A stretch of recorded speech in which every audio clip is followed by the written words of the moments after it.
Extra time. Hello Football Daily and welcome back to the Extra Time podcast where we've got a special lineup for you today. They're annoyed with me because I've kept them waiting for about 25 minutes as I try and sort out my laptop. 25? 42. 42. Right. Okay. I'll throw to you first, Zach. You in a good mood, my friend? No, to be quite frank. No. We said 10 o'clock. I got a text from Henry saying, can we do 20 minutes later? He said, okay. 20 minutes later, he can't join a call. You know, this inept, some would say. But apart from that, no, I'm all right. Thank you very much, mate. Thank you very much. Oh, there have been sweeping changes behind the scenes at Football Daily. We've gone into the new Sky era, and I'm struggling to keep pace. Someone who's not, James Waine. Great. A very rare treat for me to spend some time with you on screen. How are you? Yeah, very rare treat. I'm all right. I'm kind of slowly getting worried about the lack of technical ability from our employees and teammates. Henry, unfortunately, is joining that list. But no, I'm good. Rough list as well, Diggy and McCubbin, mate. So. Yeah, it's rough. I mean, between me, Diggy and McCubbin, you've picked out the three oldest men at the company, I would say. In terms, not in like an age sense, in just it's very kind of technologically advanced. Yeah. Oh, yeah. Old souls. And you'll see that on the next episode of Continental Club. We're in a very old school pub. Yeah, I mean, God. Good thing I'm dealing with the cameras. Oh, you actually? Back to the wall. Yeah. I was going to say, if we're left to do the cameras, who knows what that episode's going to look like. But yeah, I mean, it'd be great to get off Zoom. Anyway, listen, not here to discuss me, Doogie, and McCubbin, as great as a podcast as that would be. This week we're looking at some of the crazy managerial news going around the world of football at the moment, in particular in the Premier League. And I think we're going to kick off with this Unai Emery story because it is pretty wild. I mean, yesterday for British media to be reporting that Newcastle United had settled on him as their boss, it all looked like set in stone. Then obviously Emery is denying it in the press, and then they had to play young boys in the Champions League last night because he's obviously the manager of Villarreal still. And it turns out this morning he's had a complete change of heart, decided he doesn't fancy joining Newcastle. I mean, what a shock. After all, Zach. Yes. First up, when you saw that he was seriously considering taking that role, how did you feel? Because I personally did not feel good about it at all. Yeah, it was a weird one. I think for Newcastle, it's unreal.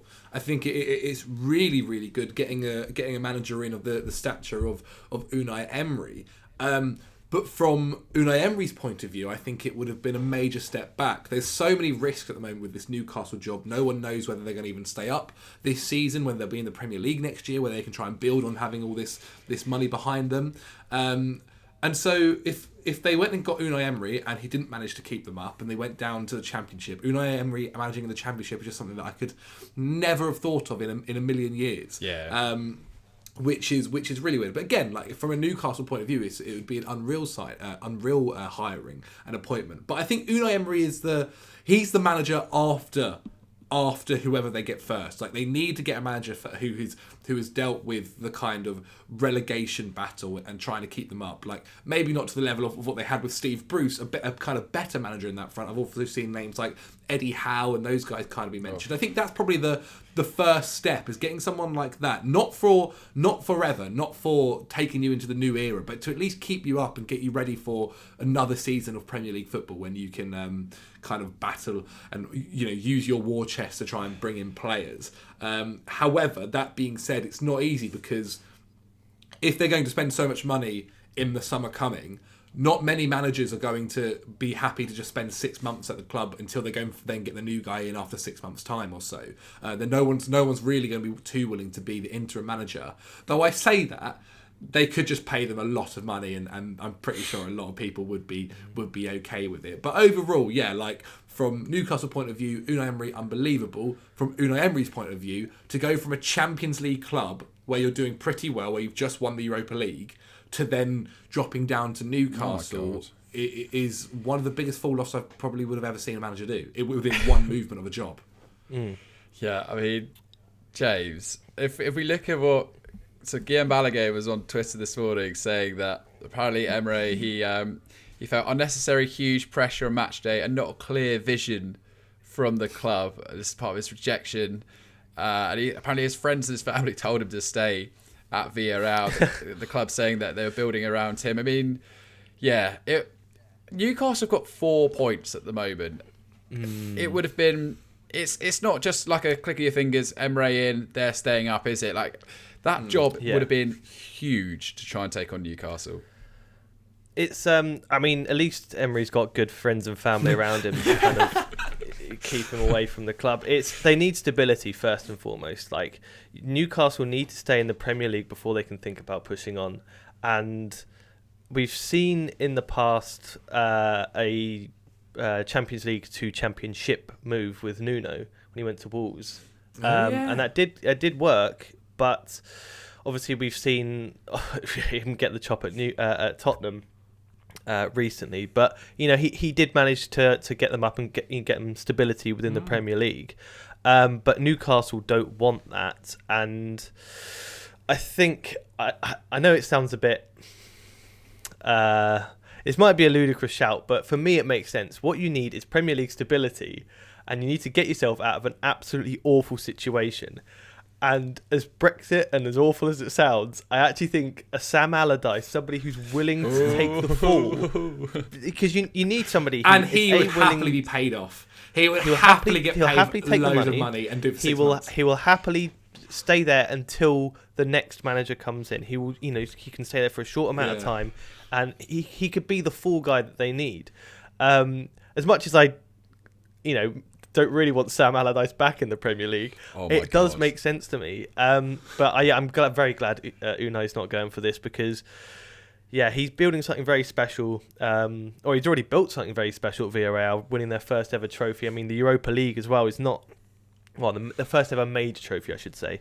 But for it to be the Europa League is just incredible. I just don't want it to happen. I really don't want it to happen. Yeah.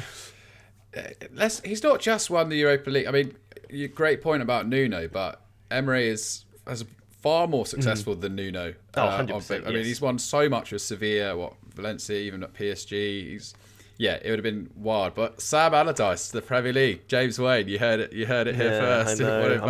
I'm sorry, everyone. I mean, Zach, it's all well and good saying Newcastle needs stability and to stay up. I've put in their starting lineup against Chelsea in their sort of recent 3-0 defeat, where they look pretty hapless. Let's be real. That back line is semi-impossible. I don't see how they can stay up to an extent. I really struggle to see whether, if you consider that even Burnley have got someone like Maxwell Cornet who's come in and sort of lit up that side, is capable of scoring outrageous finishes. I'm not saying St. Maximin can't do that, but Burnley have a much more solid base by which to work off from Nick Pope and Tarkowski. Norwich, as far as I'm concerned, they're gone. But do you really look at that Newcastle squad and think a quality manager could come in and really change that around? Because I struggle to see how they stop conceding goals at this current rate. Yeah, I mean, if I'm being completely honest, I actually thought for 60 minutes Newcastle defended pretty well. It took an unreal touch from Reece James and good management from Tuchel to kind of get Chelsea firing, and then even from there it was kind of a nice finish for the second one and a penalty for the third. So I don't necessarily think they were awful, all things considering, especially playing top of the league. And I think you're right as well. With players like Alan St. Maximin, they have players that can maybe do that side of it for them. The issue, you're right, is just kind of, it feels very much that they are going into games wanting 1 point rather than maybe trying to go for all three. That also being said, they have faced some tough teams. Like their next couple of games are pretty good for them. They're about to play Brighton, Brentford, Arsenal. Obviously, I'd probably expect them to lose that one, but Norwich and Burnley. So if they can kind of go into those games and maybe try and take some results, obviously more so against Norwich and Burnley, if they can get 6 points out of those and maybe pick up a draw or two from the other three, I think that would be unreal from them. The other question is just what's happening. Like the players must find it so difficult at the moment because they're playing under his name escapes me, the interim manager at the moment, but Graham Jones. Yes, they're playing under Graham Jones, and he obviously is just at the moment trying to build a stopgap. That's why he's playing 5 at the back and very much kind of leaving it to Alan St. Maximan and Ryan Fraser to essentially run down the wings and create for Callum Wilson. And so the players at the moment must find it so difficult in trying to be like, what are we doing here? Like, these aren't necessarily tactics. It's basically just defend and give it to our best player and hope for the best. And at times that has worked for them. And at times it worked for them last season. But it's still very much kind of the Steve Bruce tactics. And if that's what they're trying to get away from, then they do need to appoint a new manager pretty soon and quite quickly, especially with the January transfer window coming up and them now having these funds to try and help them stay in the Premier League. But you don't want to spend those funds if it's Graham Jones in charge, because the players that he bring in might not fit the new philosophy they're going to try and go with for whoever comes in as manager. But yeah, it must be really weird as a Newcastle fan right now, obviously having such like huge like happiness from the takeover, but also then watching your team week in week out be absolutely dog shit, and looking like they're going to get relegated, and then also just not knowing anything. Like the Unai Emery like talks are so good, but they're always going to be far fetched. Realistically, like Unai Emery joining Newcastle would have blown my mind. And so they need to sort out this management scenario, and whether that is Frank Lampard or whether that is Eddie Howe, or like at this point, I really just think it's get someone that's going to keep you up, and then if you pay them as much as they want, and then if you get to the summer and you think you can go and buy so many different players to keep you, to try and get you to the next level, maybe a bit like how Wolves and Leeds are this season, mid-table, battle for mid-table, and then go on from that season onwards, then do it then. But right now, you can sack the manager then, pay him off and get someone else in. But right now, you need to secure to Premier League football. You can't go down to the Championship. So yeah, it is. I just think that just no one knows what's happening at Newcastle, to be quite honest. You mentioned Eddie Howe. Apparently, he was their kind of second.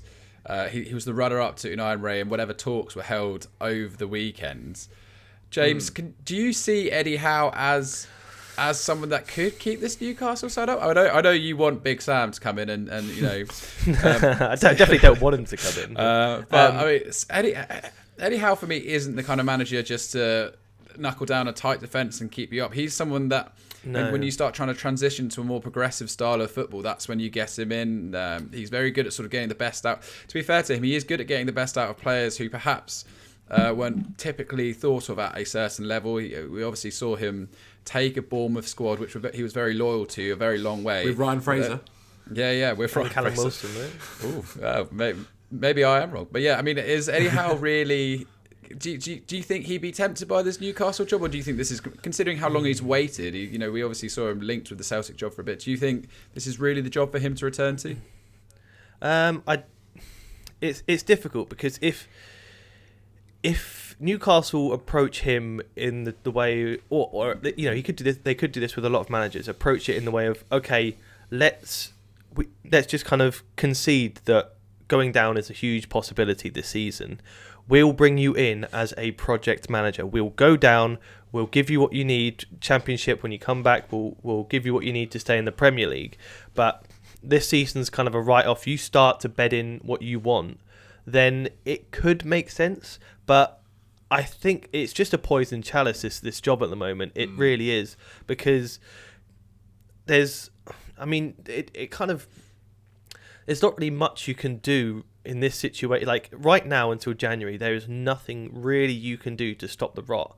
There are some good players within the squad, but there's a lot of dross, and I mean, you can't sort. It has to be a good two years to sort the squad out, let alone kind of getting some kind of tactics and a style of play in. But for Eddie Howe, maybe it could work. It could work. I'll say that it could work, because if they approach him, as I said, project manager, you can go down, you can come back up. We'll be there for you. We'll back you because we know where you can take us. But if they're willing to do that, I don't think Eddie Howe is, well, they could convince Eddie Howe there, but there's a lot of other managers they should approach first. Like, there's a lot of top quality managers that are still kind of available. You've got like Lucien Favre, quite a lot of people from Barcelona like Valverde, Setien. I obviously they wouldn't come to Newcastle. They wouldn't. They realistically, none of them would. I'd be surprised if Eddie Howe would. But if they could approach him in that way, they should go that way. Honestly, I think Eddie Howe's been out for a while. But this is what I mean. I think Eddie Howe's stock is at an all-time low. Like, there was a period where Eddie Howe was being linked to the Arsenal job and all this kind of stuff, and like a really like next level for him to go on from Bournemouth and kind of take that next step.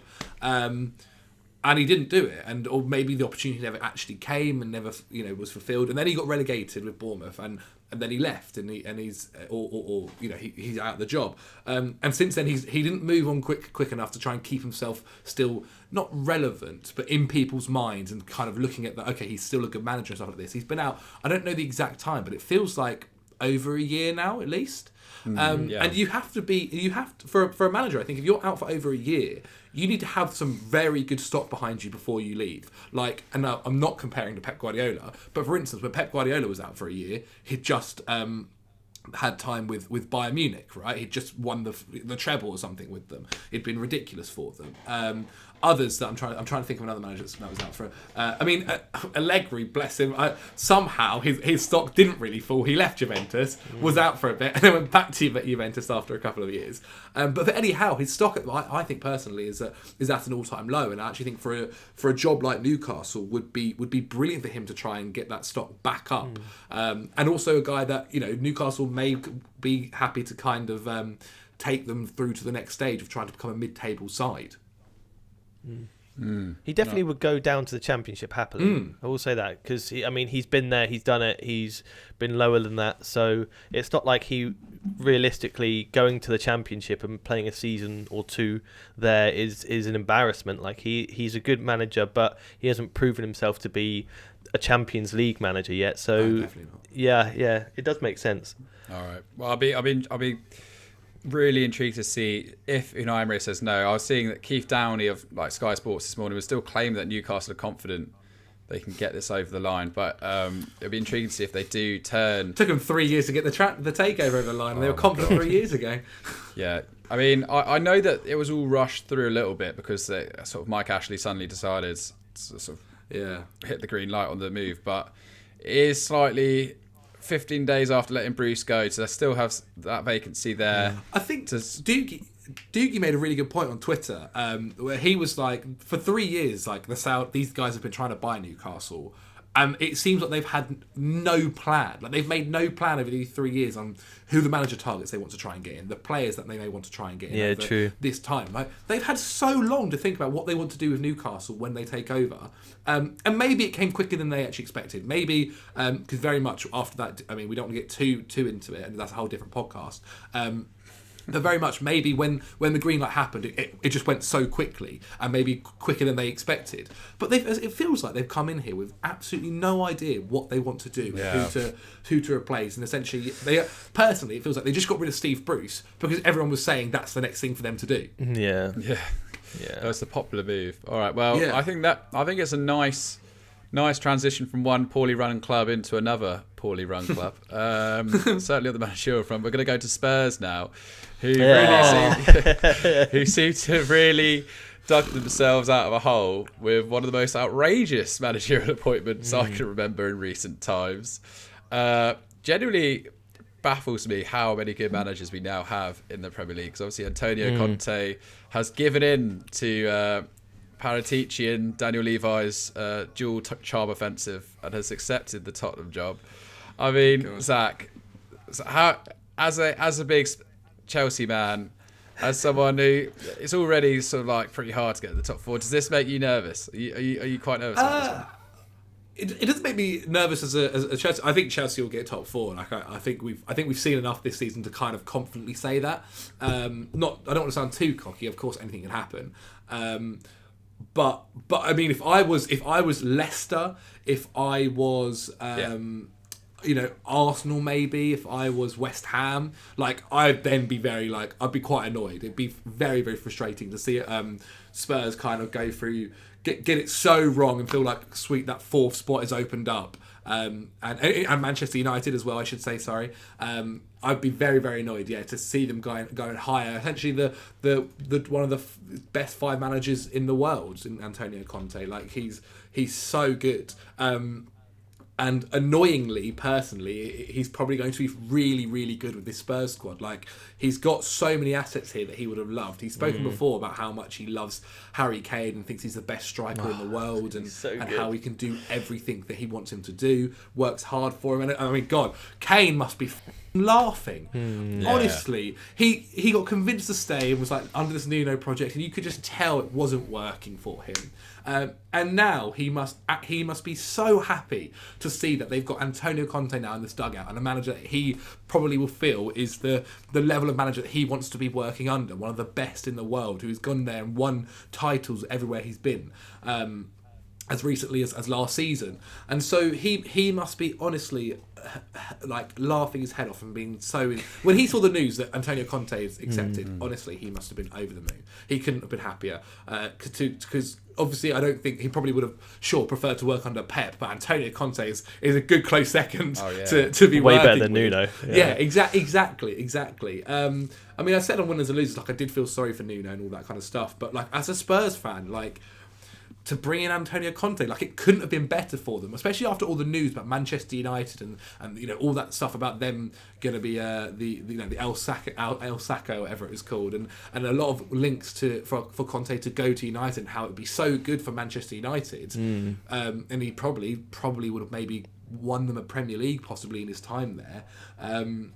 To then go to Spurs and such a switch around is unreal. And as I said, like, I think the assets he's got at Spurs can suit the system that he wants to play fantastically. I think it's an unbelievable signing, and for such a mess, like the whole managerial saga that has been Spurs for the last like 5 months, and how much of a mess it's been through going through 8 or 9 candidates, to having Fonseca reject you, Conte being annoyed because he's still emotionally with Inter Milan or just not being paid enough at Spurs at that time, to then go for this guy, and to now get Conte. Like, it's worked out the best way it could have possibly worked out for them, to be quite honest.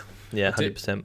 I do feel bad. Almost 500,000 people watched our video on how Conte would fix Man United.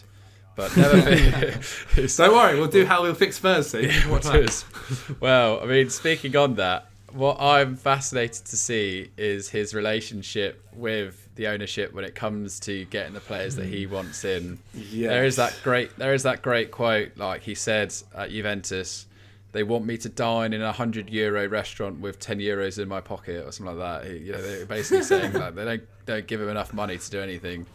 Spurs, I'm not convinced are going to be the same. Apparently Levi, I was reading The Guardian yesterday, apparently Daniel Levy said he'll back him for the right player, but that sales will still make up a part of their budget. James, I've put down a few of their rumoured targets, starting with the man in every transfer talk every week at the moment, Dusan Vlahovic. Of any of the names on this list, can you actually see Conte being given any of these players? Because you've got to convince them to come to Spurs, which with him at the helm, don't get me wrong, is a much easier proposition. Yes. But it's, I mean, to be fair, they're only 5 points behind City and West Ham, and in sort of the top 4 positions at the moment. So they're really not that far off quickly getting back into Champions League contention. But can you see Spurs really going out this winter and sort of doing a madness in the winter window to bring in some of these players? I think it's with Conte. He brings in some players that you just don't expect, and he gets the best out of players you just don't expect. Like, you know, when I think about kind of his Inter Milan team and his Chelsea team, it's like Victor Moses was insane for you guys. Obviously, Marcus Alonso's playing very well again because he's a wing back, but he got the best out of Marcus Alonso there. Ashley Young, Inter. And it was Victor Moses again. Didn't he re-sign Victor Moses? He took him to Inter Milan for a bit. Yeah. But he gets the best out of players you just wouldn't expect. So with these kind of rumoured targets, Vlahovic, I don't really see. They've got Kane, they've got Son. Their attack they don't need to improve their attack unless Conte's being fussy in who he exactly wants. He is a fussy boy. Well, he's already said, as you said, he said that Kane's got everything that he needs. Yeah. So I don't really see him going for any attacking players. Stefan de Vrij you've put on this list. I think he'd be a great signing. I think Tottenham's centre backs have declined over the past few years. I mean, they had a really solid base under Pochettino. Romero's good. I will say he is good, but I mean the second centre back spot Eric is Dyer still playing week in, week out.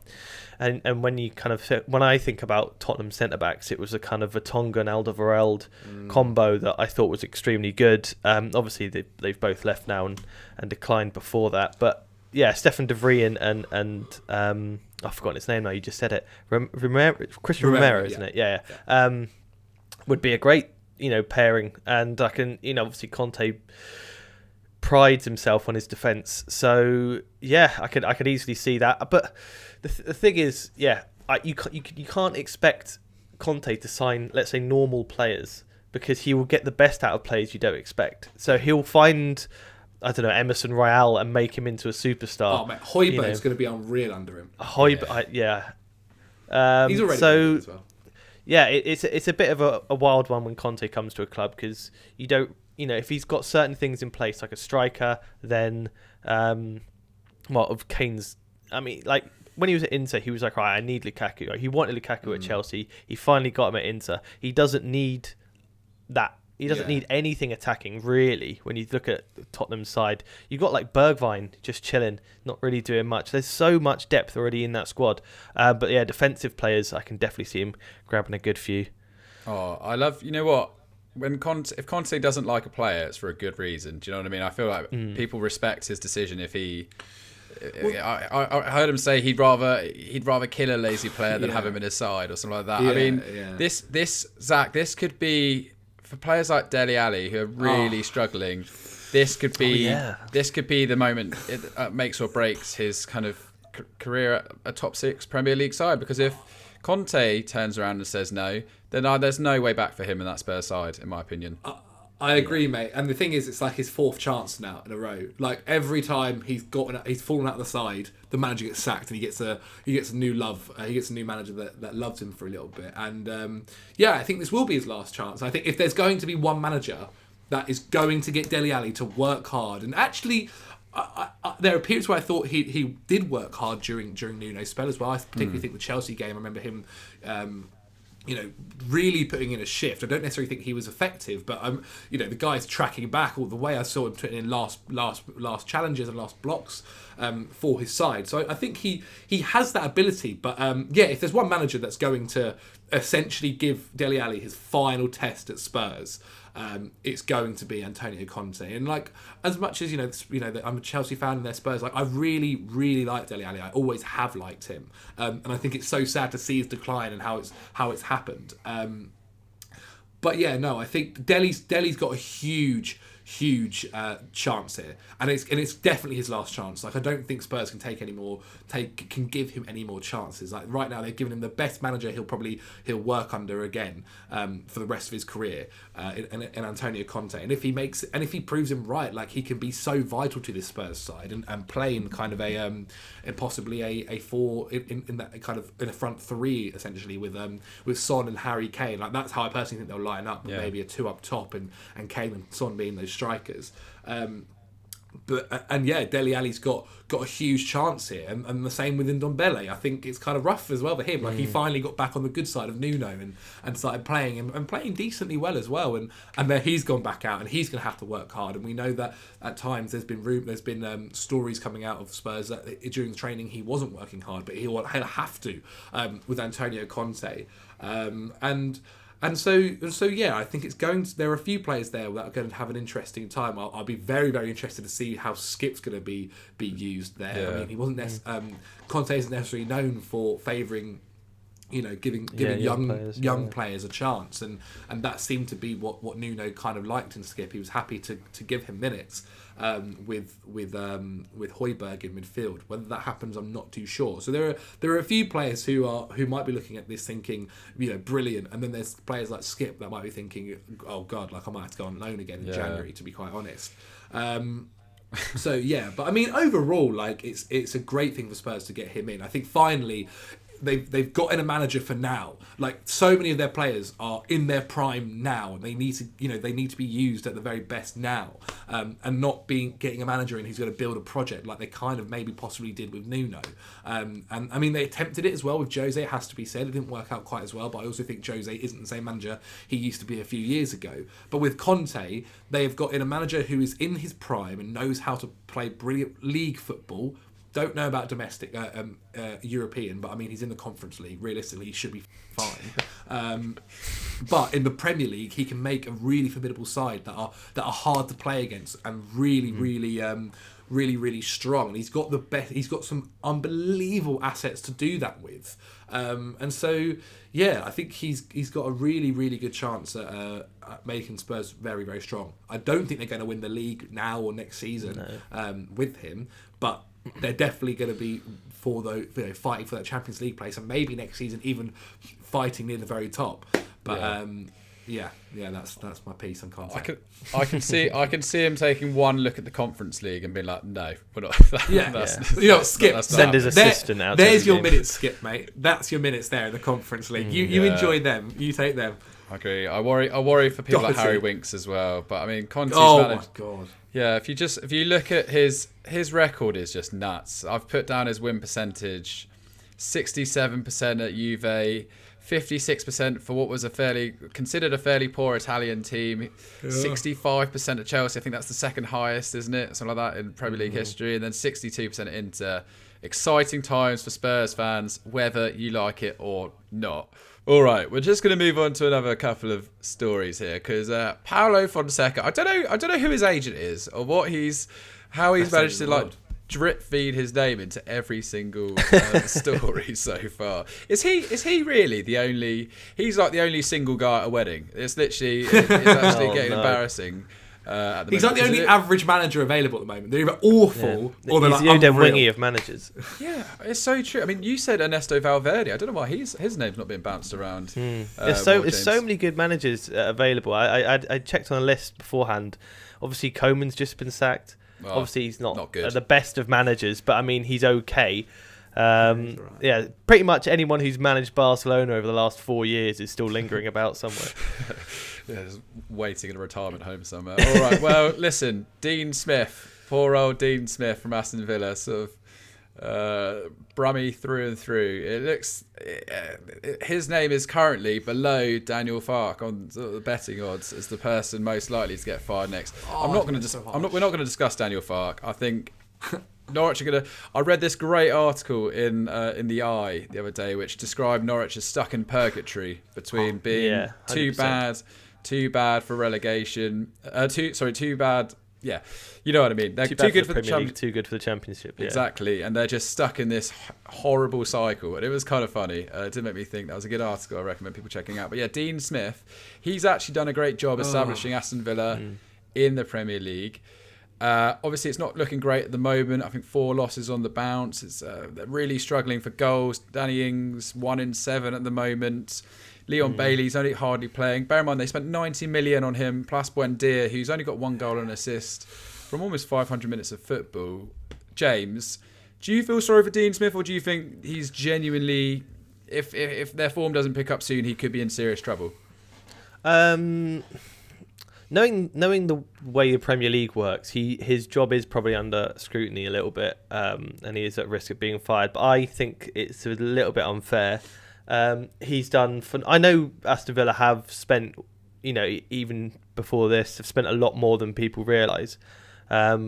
So to be where he was last season is slightly, kind of the actual achievement was slightly underdone by the fact that they have spent so much in the past. But saying that, he has got them obviously into the Premier League, got them to a League Cup final last season. He's done a lot for the club. He's got them to kind of. He's over it, like where they expected to be at this stage. I think he's got them, just above there. So you've got to give him some license to a few bad games, a few bad seasons. Obviously, he's lost his, the captain of the club, the star man. So he's got to adjust slightly. I mean, he's not. Yeah, it's not the best of seasons, but we've seen enough from. he hasn't played Bailly that much, but we've seen very good things from him. So it's a bit confusing why he isn't starting him, or at least giving him more game time. He's been injured a little bit. He has been injured, but it's like when he has played, he's been fantastic. Yeah. So there is things to look forward to within the side. Buendia's been a bit of a disappointment. I think we all expected a bit more from him, but same with Danny Ings really.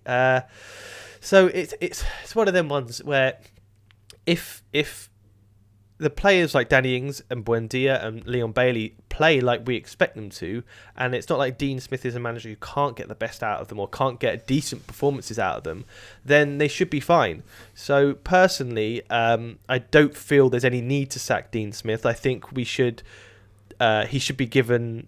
I don't really know the Aston Villa fans' opinion on this, but if it is coming from them, I think they need to kind of sit back and realise really what he's done for the club and the fact that there's not really that much of an issue right now.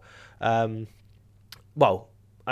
could be, obviously. I mean, things do change very quickly in the Premier League. You can see yourself in the relegation zones in no time at all. But I don't see Dean Smith being that kind of manager who will let things slip.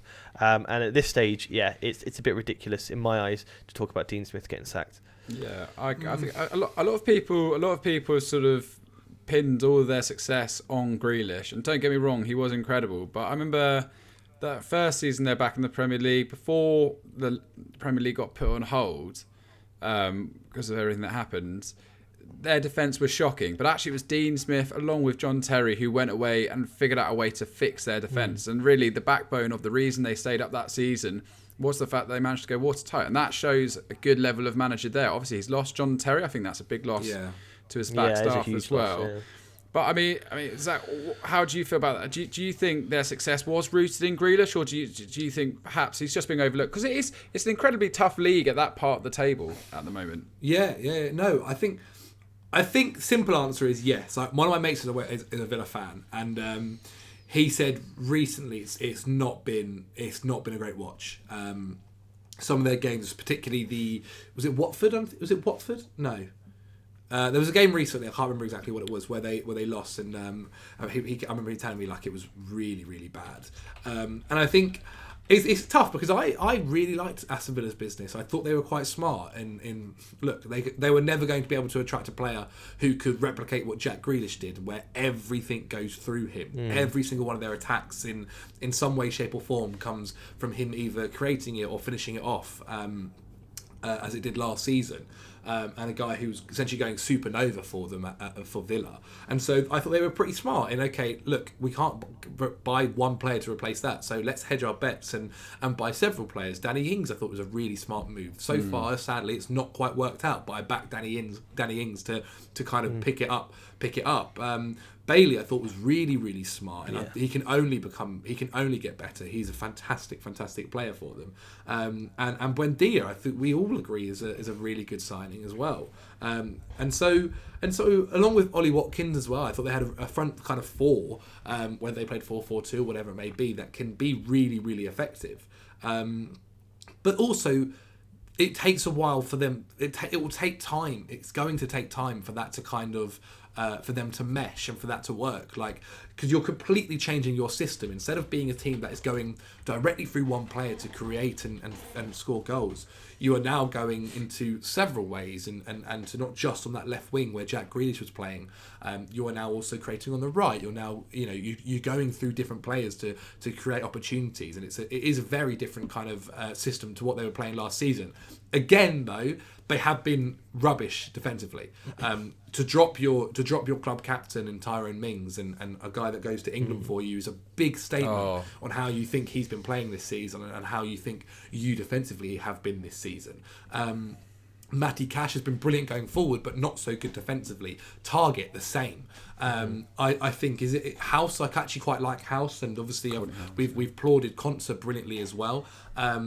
I also think Martinez hasn't been at the level he was last season. I think the game that they played against, was it Everton? No. Who did they play this weekend? They lost 4 West Ham. I thought for the first 2 goals in that, Martinez should be doing much, much better, and for a goalkeeper of his standard, I think should be doing much better. So I think there's a few levels here of, okay, maybe the tactics aren't quite right, and a lot of people are still learning how to play together. But also, I think a few players who were really, really good last season have dropped off this year, and they need to kind of at least get back to being half decent. And maybe that has been an effect of John Terry leaving. But I don't feel like John Terry would have been doing everything. Like, John Terry was the only staff guy to leave, so they've still got everyone else. Unless it was something like the NFL where Dean Smith was coaching the attack and John Terry was taking the defence every week, and it's something like that, then that would be mental in my head. Yeah, I mean, plaudits. It gives a lot of credit to John Terry at the moment. Put it that way, the team that he ends up managing will not be conceding any goals. You'll get abused in the comments if you say John Terry was the reason that. No, I'm not. I'm definitely not.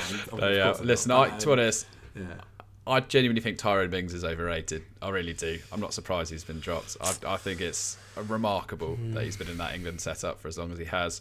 Good man to have at the back, but I'm not too sure. But yeah, I agree with the general sentiment. I think that he probably does deserve. Dean Smith does deserve sort of another chance to keep going with the side and see if he can get that striker, that front line just ticking a little bit. Because I just had a look at Danny Ings' numbers. He's on his expected goals as 2 compared to 3, because obviously he scored that bicycle kick, didn't he? So it shows he's not really being given the service necessary. Buendia's creative numbers are sort of really far down at the moment. There's a lot relying so much on John McGinn in the midfield at the moment, who has been unreal as well this season. Quality player, John McGinn.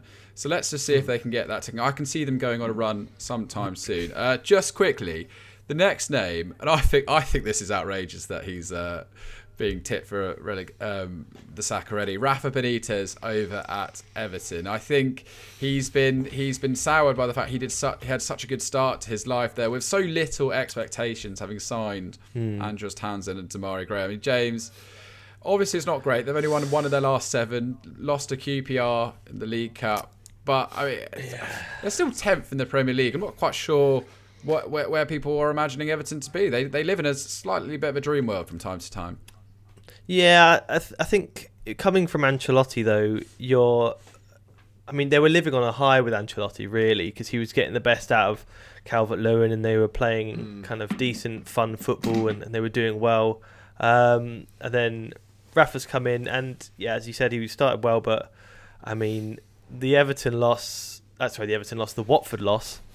was a bit of a shock, really. It's one of them ones where you think, okay, the heads they haven't won in 2 before that. I think it was like United they drew. Yeah, I've got it here. So United they drew, and then West Ham they lost. But the Watford one, like. It might be a case of they once their heads are down, and they need somebody to kind of bring them back up, and maybe don't have that kind of captain on the field, that player or at least manager to kind of bring them back into a game, because it's snowballing a little bit and it's getting a little bit worrying. But yeah, it's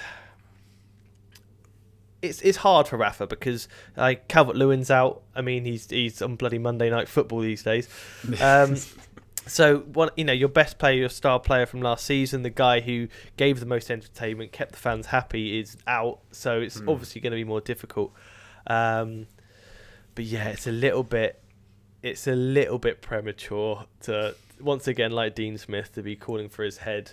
I think it's a bit silly, really. Yeah. I mean, Zach, they're not exactly thrilling. 40% possession, big aerial duel wins. I was reading they're really struggling to defend set pieces at the moment, which is actually where Ancelotti had sort of managed to fix them. Yeah. Have you been that disappointed with Rafa's Everton recent weeks? First half against oh my god, I just forget who everyone keeps playing this week. Who did they play against this on Monday? It was Wolves. Wolves, yeah. First half against Wolves, they were dire. They were really, really bad. And then he changed it tactically for the second half, and they were much, much better. And obviously they were probably a little bit they probably deserved to lose, but if they got a point from it, you wouldn't have been also too shocked either, especially from that second half. I think half the issue for them is the drop-off from Calvert-Lewin to the next guy who kind of plays for them, which is Rondon. Is awful. Huge. That's one of the worst kind of. I mean, the signing of Rondon in the summer in general was a terrible bit of business, but they needed a backup striker anyway. Solomon. He's awful. He's awful. He's not. He's not. He's awful. But especially to the level of Calvert-Lewin. Like Calvert-Lewin should be playing in the Champions League. He really he should. was on the up. He was really on he's the an up. elite striker now. He plays fantastically. Like he was saying on Monday Night Football, his aim nowadays is to be breaking to the 20 goal mark in the Premier League. And if you're doing that, you are a Champions League striker. You're an elite level. At that point, I think others have done it as well when it's maybe more of one season wonders. But I think Calvert-Lewin is so integral to the way they side and what they try to do to the way they play. And what they try to do with Rondon is sign a Calvert-Lewin kind of like for like player, and Rondon just isn't the same level as Calvert-Lewin with the way he plays, and he is so dominant in that, not just in the air as well, which is already one of his best assets, but he has improved so much as well with the ball on the ground too. And so obviously missing him has been a huge knock, and I think you got to maybe give Rafa time for Calvert-Lewin to get back into the side. I don't think it's too far away now, and then see what happens. If they're still losing with Calvert-Lewin back in that side, I think looking elsewhere is not necessarily the worst option in the world. But I think Rafa Benitez is a fantastic manager, so I think sticking with him, I would back Rafa Benitez to sort out the issue that is maybe Everton at the moment. And like realistically, if you sack Rafa, is the replacement you're getting better than Rafa Benitez? Probably not. I can't really see a manager out there who's going to be doing better with the side, given the business in the summer. For once they decided not to spend £80 million during a summer and instead, just spend a little bit. So yeah, I'd find it hard for their to see who their replacement would be really, and then be better than Rafa Benitez. I'm just looking at the fixtures. And they've had an easy, apart from United, they've had a very easy run so far. And they've got some tough games coming up. They've got very tough games coming up. They've got Tottenham next, City after that, Brentford, Liverpool, Arsenal, Crystal Palace and Chelsea. So it's the next kind of up to Christmas really that's gonna see whether he can maintain, because I'm just thinking about it now, if he's losing in the manner that he is to teams like Wolves and Watford and West Ham. Okay, West Ham are playing very well at the moment, but losing to these kind of teams, and fair enough, they got a draw against United, but it was only a draw. I've actually quite fear for Rafa because, certainly. Yeah, I mean this could be a make or break time really, because if he can get results against any of these teams, then it completely flips the situation. Puts him back right in the fold for doesn't put him really in the fold for European football, but I mean at least it keeps his job safe for a little bit. But yeah, I can see it getting really rough, really rough. All right, well, watch this space perhaps. Actually, just a quick shout out to Bruno Lage. He's done so well since going into to Wolves, and I had zero expectations for him, but mark my words, Rondon is coming good this season. It's going to happen. It's going to happen. Here we go. It's the awful shout that's going to haunt you for the next year. Oh my god! Yeah, you know what? I actually, since joining FD, I didn't have an awful shout until Vinicius decided to become a world-class player overnight. We know there's one awful shout from you, and it's about the big man CR7. Oh right, yeah. What you mean? The greatest professional footballer of all time. The second best player of all time. Yeah. No. You're not listening to what I'm saying. I'm saying Messi is probably the most gifted footballer ever. Scorer? But Ronaldo's the greatest professional footballer that's ever played. He's the greatest professional. This is a whole other podcast, lads. All right, we'll get into it. You know what? We'll schedule it in and we'll get into this next time, because that is, sadly, can you believe it, all we've got time for on the Extra Time podcast for this week. Zach, what else should our adoring fans go and watch after this? Well, why not check out us on Snapchat? We post daily content on there, covering all sides of football. Make sure you've checked out the latest Sunday Vibes on Football Daily, where we spoke about injuries that could affect your club's season. And on Eurofootball Daily, I'm not too sure what else is on Eurofootball Daily. You know what? I'll give the fans something right now, because the podcast channel. We will hopefully be shooting the podcast back in person very soon, and certain Stat Wars may be coming back to your screens. I was about to say your knowledge of our content is greater than your knowledge of the fixtures at the weekends, and I was quite impressed. Yeah. But then you fell at the last hurdle when it got to the daily. Never mind. James, what are you streaming at the moment? What do you want? If people have got a loose end, what should they go do? Well, I say for Euro Football Daily, my actual job. I'm just doing a what's the 10 I'm doing right now? I had it in my head and I've completely lost it now. It is the 10 best players, let's say, who are wasted on the bench. That's what I'm doing currently, and that'll be going out the day we're recording. I'm not too sure when this is going out, but yeah, we've got loads of stuff. I mean, if you're interested in football, this is the place to be. Listen, love it. Check out James on Twitch as well. He's always Man City related watch-alongs. Yeah. Oh, delightful. I'll be there. All right, guys. Thank you so much for listening at home, whether it be on Spotify or whatever sort of form of media you're on at the moment. Make sure you're liked and subscribed to the Football Daily podcast channel. We absolutely love your support. We'll see you next time. Bye-bye.